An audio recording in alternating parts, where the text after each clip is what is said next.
First thing, edge rushers, then offense. 51-55, render 151-55 first, and Stand by 30. lose them, add in the offense. Dissolving 30. Very nice. Looks, throws, caught!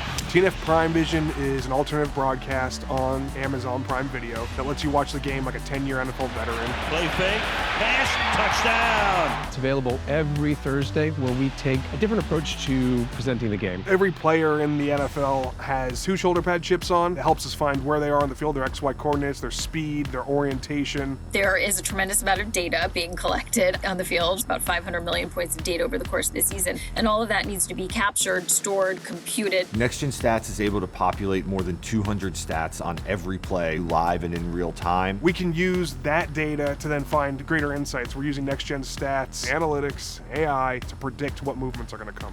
All right, one shot here.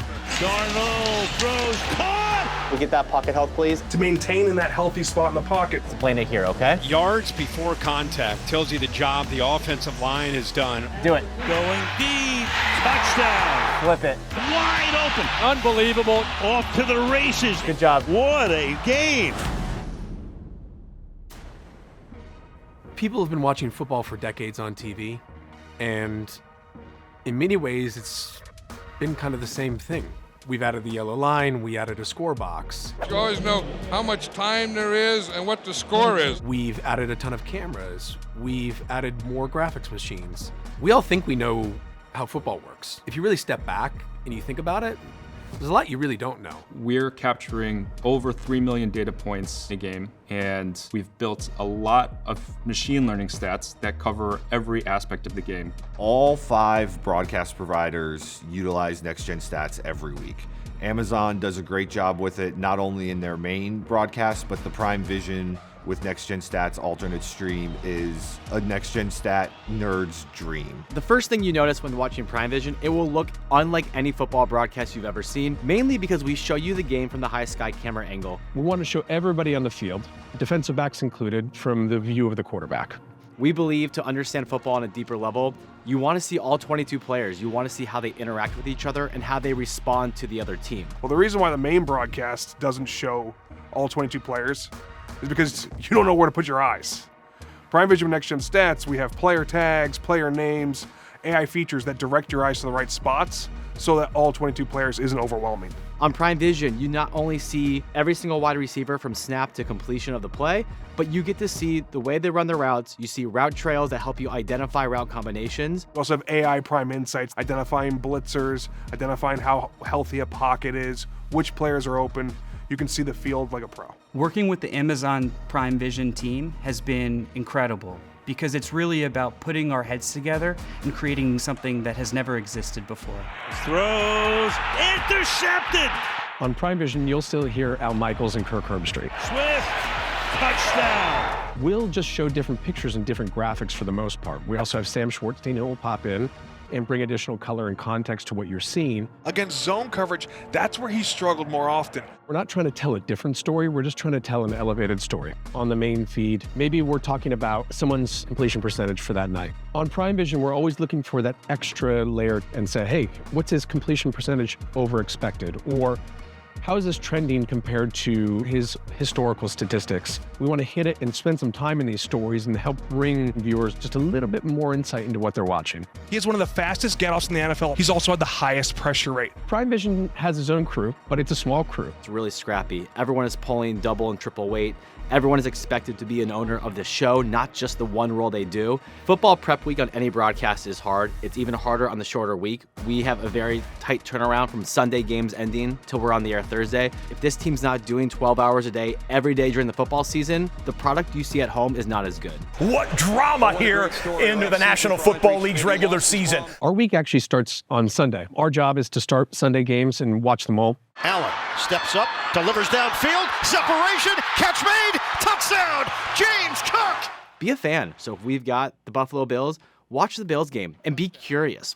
If you hear something, you see something that catches your attention, somebody else at home is probably wondering the same thing. So that way, when we come to Mondays, we're ready for the slate that's coming up this next week. All right, we got everybody back on. Mondays, we'll get together as a team. We'll have a production meeting. Let's start by going in through last week. We talk about Hey, what went well last week? I was really proud of our Drake May scramble sequence. What went wrong last week? What do we want to improve? Second half graphics, we were late on both Sam's hits. So really good in game. Let's clean up those ones we know are coming. Very similar to when I played football and you're always reviewing the tape and you're going back. The eye in the sky don't lie. Well, there's a very big eye on our broadcast. There's a lot of different things that we can get better with. Then we'll get into this upcoming week's plans. Here are the two teams we have. Here's how we want to cover them. Here's a unique story that I have that I want to expand upon, or here's something I'm curious about that I'm going to do some research on. What we can show statistically is like how much better of a runner he is than any other quarterback. And then Sam can come in with, how does that change the offense? How does that change your defensive approach? That's really just this exchange of ideas, and it's our first pass at a conversation as to what could be this show. Josh Allen, one, I want to know how many of his TD passes are explosives and where that ranks. And then two, what percent of drives do the Bills score on when he has an explosive play? Everyone on the team is expected to bring at least one idea for the game that can make the show in a lot of different ways. I watched a few of the highlights from last year. Josh Allen was not sacked, but he was pressured 46% of the time. And he was only 1 of 11 against man coverage. Ask a question. Tell us what you're curious about. What do you, as a fan of football, what do you want to know more about? We can then take those questions after our meeting, and we can go dive deep and look for the answers. You have all of this robust 10 years of next-gen stats data, right? But being able to access that on the fly can be a little bit cumbersome. So we created a generative AI natural language chatbot on top of all of the NGS data that's queryable and accessible instantly for broadcast partners. So if they want to be able to call up the last time a particular play happened in the way that it happened, yielding the metrics that it did, that's instant. I then work on the idea for what my pod buster is going to be. Having 3 tight ends on the field can get a situational advantage based on the personnel the defense has. Against 5 DBs, you have a size advantage. Against 4 DB base, you have a speed advantage. This is their new identity. This is a 2-minute hit between the first and second quarter where we can identify how can we go in depth using analytics and AI to better tell the story that no other broadcast can. I know I'm always going to talk situational football, meaning I want to tell you what this team's identity is, what makes them special, how do they approach third down, red zone, and fourth down, which is the biggest analytics down in football. One of the goals of Prime Vision is to iterate weekly. We don't want this show to ever be static. We want to try new things all the time, not just to try them for trying's sake, but because we think it provides a better viewing experience. We may have a new bug pop for you that would be live execution before a snap with live predicted pass run probability. And we fail sometimes. We try things we think are awesome, and they turn out not to be, and that's okay. A lot of times, failures turn into a future success. And then also, knowing what doesn't work is really important too, because it lets us focus our efforts on the things that are driving the most impact. If you're going to bring an additional level of insight to fans, you better know what you're talking about. And it all starts with research. We read next-gen stats packets. We read independent research packet articles on each team. We listen to podcasts, watch shows, and read more articles.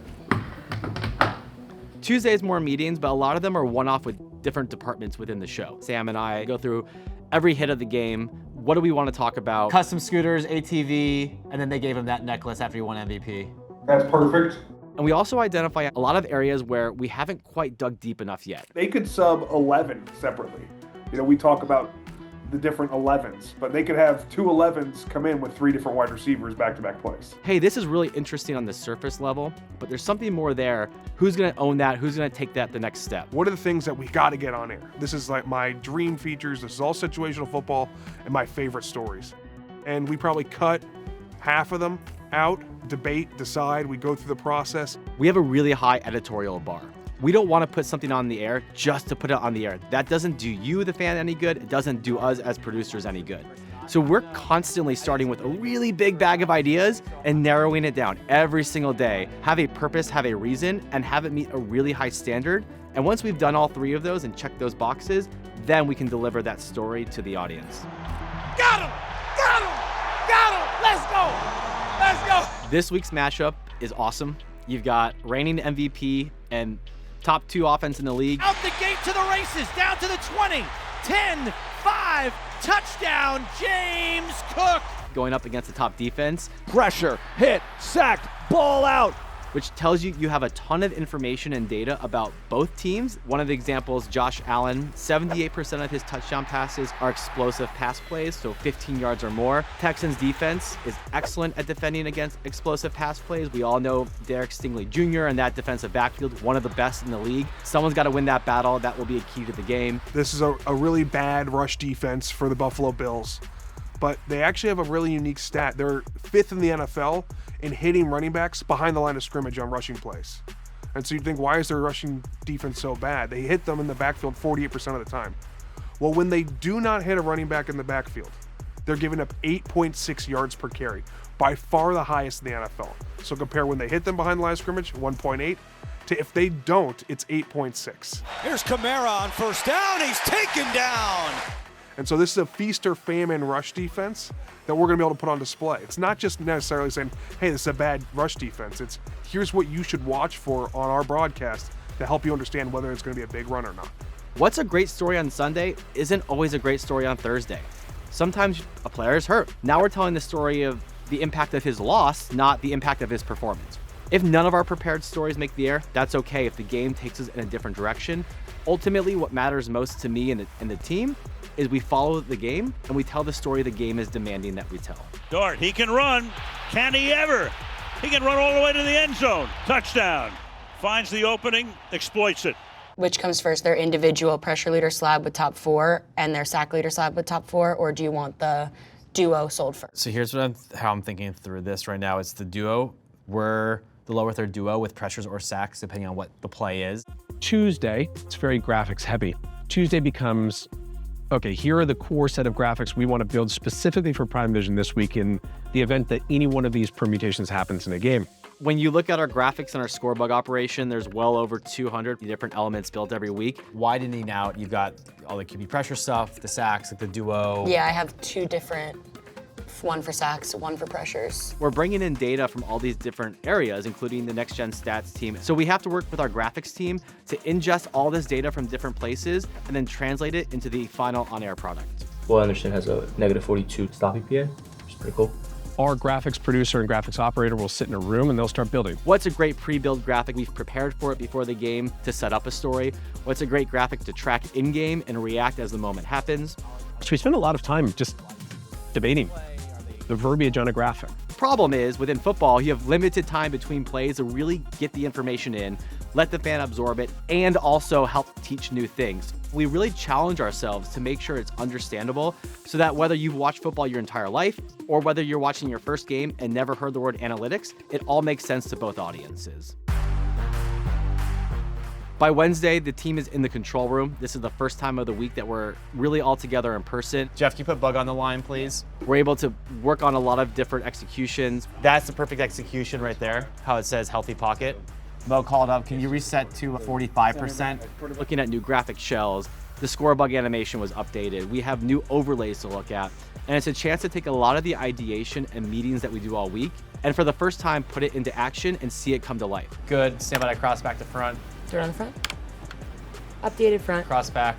Nicole, Emma, you guys happier with that look? Yeah, much better. 3 spaces. Okay, so this week we'll do it. Sama, go ahead and clear that one, please.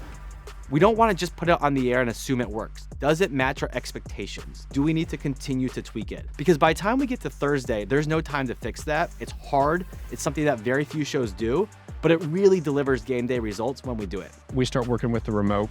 That's checking transmission lines. That's making sure all of our machines work. And actually, most of our machines are actually based at each stadium each week. So we've got control interfaces here in LA, but those machines are really under the hood at our trucks at the TNF site. We will send somebody out on the field with shoulder pads and we send data and we run it through our models and so we can see the output of the data on the screen. A lot of complexity when it comes to making sure everything's working and ready to go for Thursday.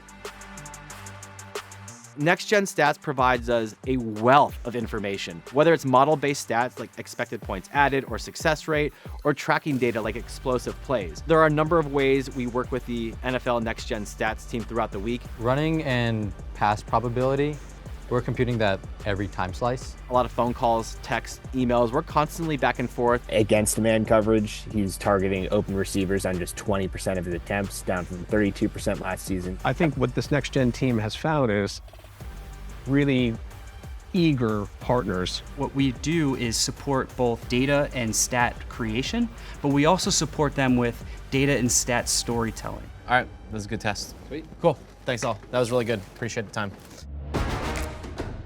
Thursdays, our day starts off with meeting with the game crew. We do want to follow the main feed. We don't want a graphic to come on screen and be at total odds with something that Al Michaels is saying. Off and on, rookie year, much better this season. 4-to-1 ratio TDs to picks. We move into a meeting with our own crew If we're not having fun today, we're doing something wrong. to talk about our marching orders. What are our graphics going to look like? What are our biggest stories? For the Texans tonight, they do run a decent amount of jumbo, second most in the league. The weird part is they're one of the worst teams using it, so Emma's got a good graphic to support it. For how often they run it, they are rarely having high EPA or successful plays with it. When you're constantly iterating, it's really hard to find consistency in every part of the show prep. One new feature, play call probability. After a line set, it updates in real time and dynamically reacts to the players on the field. But finding time and space to do that, that's the hardest part of the prep week. 41% is the league average. Yep. The Next Gen Stats team works out of our studio on game day. We call it the Brain Cave. They get in here with Sam, and they're supporting the show in a number of ways. We're all hands on deck. That's because we have an alternate broadcast that is very reliant on NGS and gets 90% of our notes on screen compared to some of the others that get maybe 10%. Thursdays, almost 2 days in one. The first half of the day, there's a rehearsal. We're gonna start top of the show from kickoff. Bills are getting ball, so we'll go all the way through first half of the show. There's technical faxes to make sure all of our machines are working. 1, 2, 3.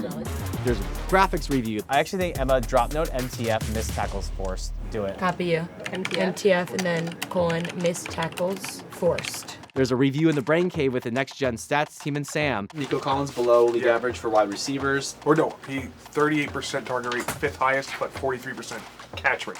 Just to kind of make sure that everybody's on the same page, because once the game starts, all we can do is react to what is happening in the game. Yeah, let's go! Yeah! Yeah! Standby game lines. Kickoff on 30. Do it, Jeff. Off we go. The first game of week number 12. 3 to Sam. Let's put back 2, 1. Go Sam.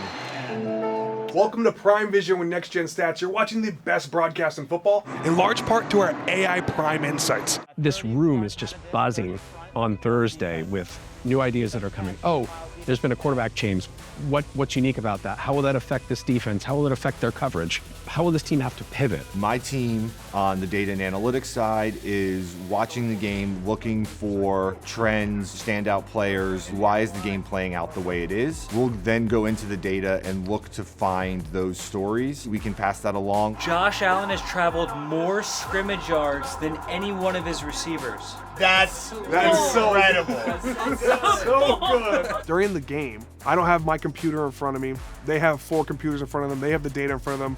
I'll see something and I'll shoot it out. The Houston Texans offense, their inability to close out is their biggest deficiency. Can we get the red zone touchdown rate for tonight as well as the season? They'll research that. Is it helping them or hurting them? It's a back and forth where we're constantly talking and looking to make sure that we're getting the right stuff on air. Deep town, baby!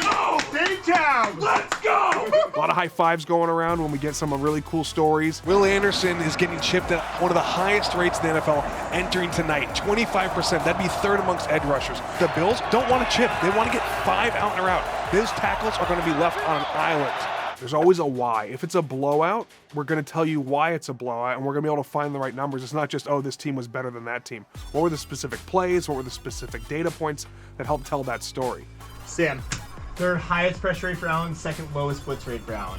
If it's a closer game than expected, we can tell you how the underdog was able to come back into the game, or what mistakes did the lead team make.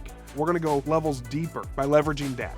What I find cool about TNF Prime Vision is that you kind of have this infinite amount of data points at your disposal. And that's what AI is able to help us process. Something happens in the game that's super unexpected. Our models are there to help cover it. Maybe we see a trend with our defensive alerts orbs, or maybe we see that the pocket's collapsing a certain way. So we'll lean into our tools that exist, and we'll help reinforce the stories that are emerging. They give it to Cook, and he won't get close. Hey, Brain Cave, let's be thinking possession prop and what the story might be there.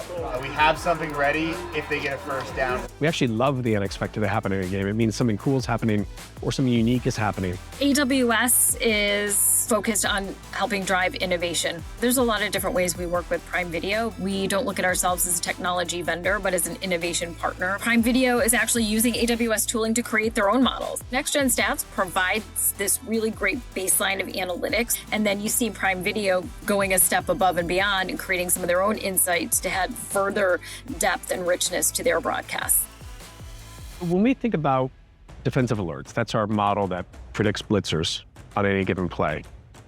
All you see at home is a red ring around a player that we are predicting will blitz.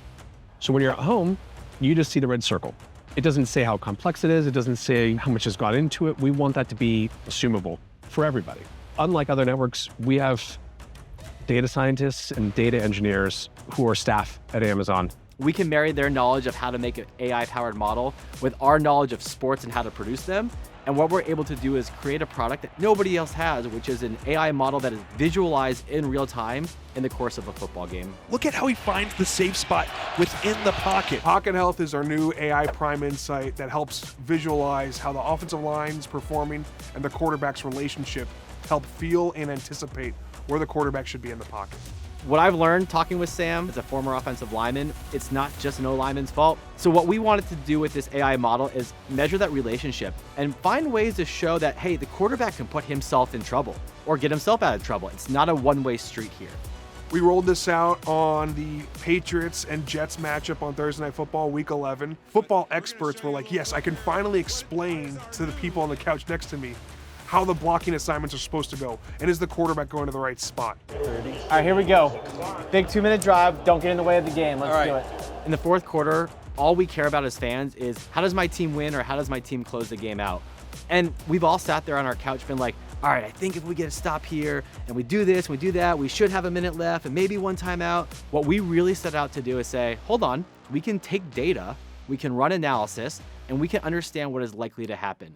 So we're trying to answer all the questions a fan has about endgame scenarios with our end of game suite. So the teams, they all have analytics experts that come in, help them with decision making. What should we do? Should we run the ball 3 times to take more clock, to force timeouts?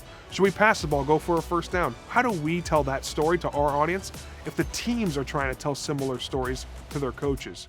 If you're trailing by 10 points in the fourth quarter with 8 minutes to go and you have the ball, you probably want to know how fast your team needs to score to get the ball back again, right?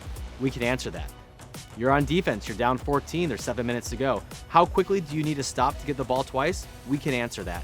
The model recognizes things that humans can't because it can calculate more than the human brain can. Allen throws off his back foot, short, picked at the 9-yard line. The most satisfying thing you can have is walking away from these games knowing you used the right tool at the right time in the right moment. I think the score doesn't really matter to us in this room or in our control room. We can't account for that. A successful show, did we take you deeper into the game? Did you learn something about both these teams and about football? We build a lot of graphics, we prepare for a lot of stories. If 0 got on the air, but we covered the game well, then it's a good week. But this defense just sent a message to the entire league that they are the real deal. Hands up, everybody. Good show, everybody. Good job. Good finish to the game. Evolution of analytics in sports has been really fun to watch. And I think what you're seeing is a culture and a fan base that is acclimating and wanting this data more. There are some folks that have said, is the data too much? Does it overwhelm? Does it remove some of the emotion? And my answer to that is not if we are doing it right. If we are doing it right, we are telling you why this data matters, why you should be excited, and why that was so exceptional. That's what's really exciting about Prime Vision, because they have both the opportunity and the responsibility of telling fans why this data matters in a way that's going to further affinity and fandom. I think Prime Vision has gotten people thinking, do I like this? Do I not like this?